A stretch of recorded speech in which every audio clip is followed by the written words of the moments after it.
আজ অনেক পুরনো একটা রেসিপি বানাবো, মূলো ঘন্ট। তার জন্য আমি প্রথমে শুকনো খোলায় প্রায় 5 টেবিল স্পুন সাদা তিল নিয়ে খুব ভালো করে নেড়েচেড়ে ভেজে নেব যতক্ষণ না তিলের কালারটা চেঞ্জ হচ্ছে অথবা তিলগুলো মুচমুচে হচ্ছে। তারপরে এটাকে ঠান্ডা করে একটা পেস্ট বানিয়ে নিতে হবে। তার মধ্যে অ্যাড করে দিতে হবে কাঁচা লঙ্কা। তো তিলটা খুব ভালো করে ভাজা হয়ে গেছে।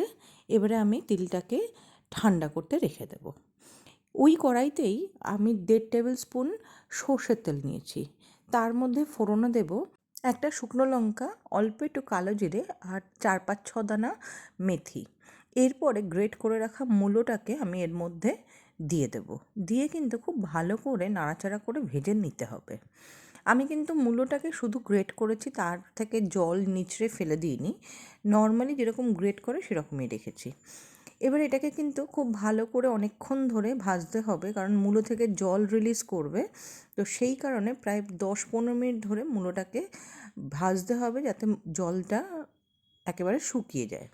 যখন জল প্রায় শুকনো শুকনো হয়ে আসবে, তখন আমি এর মধ্যে অ্যাড করে দিলাম স্বাদ মতো নুন আর অল্প একটু হলুদ গুঁড়ো।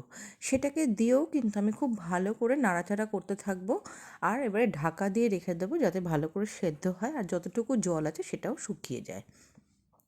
আমি আগেই বলেছিলাম যে তিলের একটা পেস্ট বানাবো, তার জন্য কাঁচা লঙ্কা আর তিলটাকে দিয়ে আমি ভালো করে অল্প একটু জল মিশিয়ে পেস্ট বানিয়ে নিয়েছিলাম। পেস্ট বানানোর পরে ঢাকনাটা খুলে আমি দেখছি মূলোটা কিন্তু সম্পূর্ণটাই সেদ্ধ হয়ে গেছে। তারপরে আমি আরেকটু ভাজা ভাজা করব, আর তার সাথে অ্যাড করে দেবো কয়েকটা কাঁচা লঙ্কা আর অল্প একটু হাতের ছেটা দিয়ে জল অ্যাড করব। দেওয়ার পরে তারপরে কিন্তু আগে থেকে যে পেস্ট বানিয়ে রেখেছিলাম তিলে, সেটাকে দিয়ে অল্প একটু কন্টেনারটাকে ধুয়ে জলটা দিয়ে খুব ভালো করে এবারে মেশাতে হবে যতক্ষণ না তিলের সাথে মূলোটা খুব ভালো করে মজে যাচ্ছে আর জলটা শুকিয়ে যাচ্ছে। এটা কিন্তু গরম ভাতের সাথে খেতে খুব দারুণ লাগবে। অনেকে আছে এটা রুটির সাথেও খায়। তো আমার কিন্তু প্রায় হয়ে এসেছে।